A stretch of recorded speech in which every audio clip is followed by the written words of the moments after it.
The joys of working with the late, great Donna Summer. It's another part of our interview with Jeff Skunk Baxter. Donna Summer. I talked to Bruce Sedano a couple of just before her widower husband.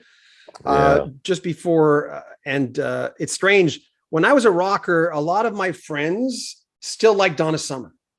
There was something about her that was different than other people of that ilk that did that type of music, but they still like Donna Summer. It's interesting. I know you worked with her. What was that experience like?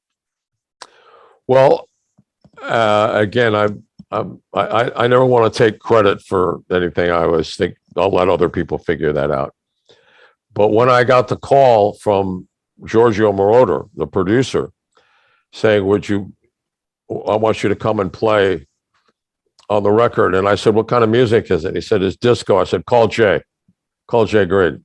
Because Jay and I had been doing so many disco records together. We actually would get together at Martoni's on a Monday and figure out what was going to be the one riff that we were going to play through all the disco tunes for the rest of the week. Not to say, I don't mean to sound disingenuous, but it was a little bit formula. So when he called me, he called Jay, and Jay said, nah, call Skunk. So Giorgio called me back and said, I really want you to play on this record. I went, okay, it's disco. I said, and he said, you can play whatever you want.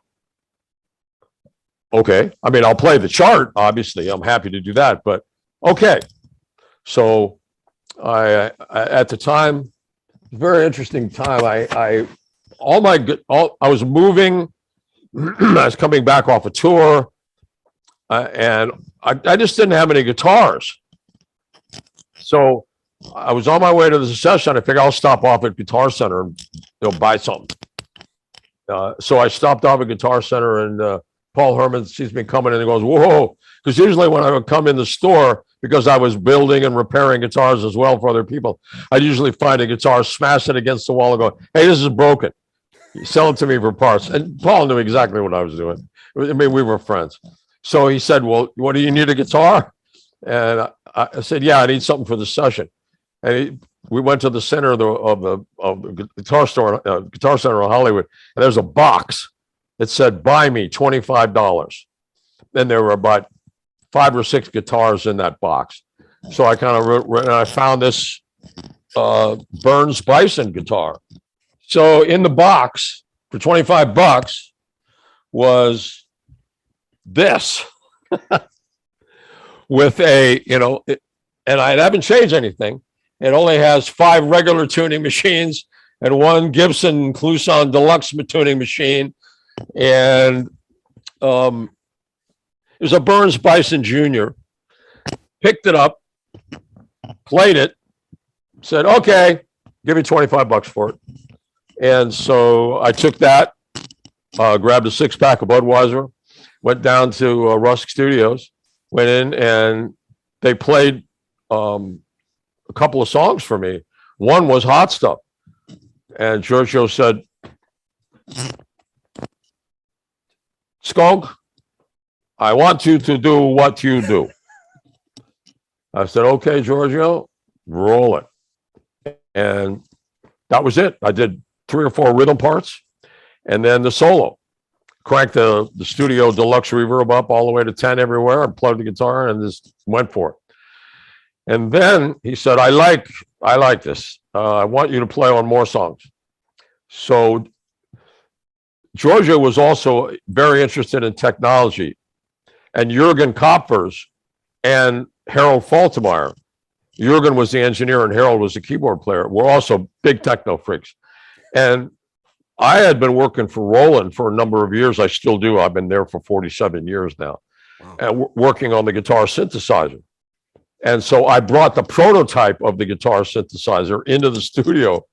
And I mean, basically, it was just a piece of plywood with a lot of wires and circuit stuff. It was still a prototype.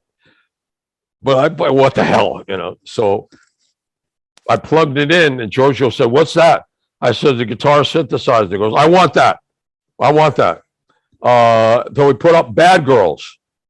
And I said, I want you to do solo on Bad Girls. Okay, roll the tape. And so that solo is, I think, the first guitar synthesizer solo on anything. And again, it was still a prototype. So we used it out throughout the record. Harold loved it because he was such a techno freak anyway, you know. And so and that was before MIDI.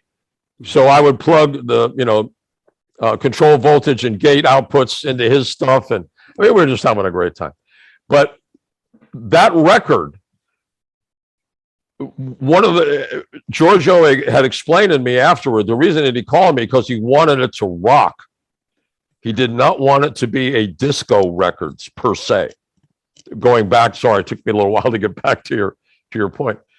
And I think that's what I did, is turn that into much more of a rock piece of music. So yeah, I think I did have some influence on Donna's, the face that she presented. And Bruce, by the way, is a wonderful human being. Yeah. I did some work on his band, and an incredible musician too, by the way. He's really, really talented cat. So one of the nicest guys I've ever interviewed. Absolutely. You bet. You betcha. More from Jeff Skunk Baxter coming up in the next 2-3 days. So share our videos, like them, subscribe to our channel, and comment on them as well. I'm John Beaudin. This is Rock History Music. Take care.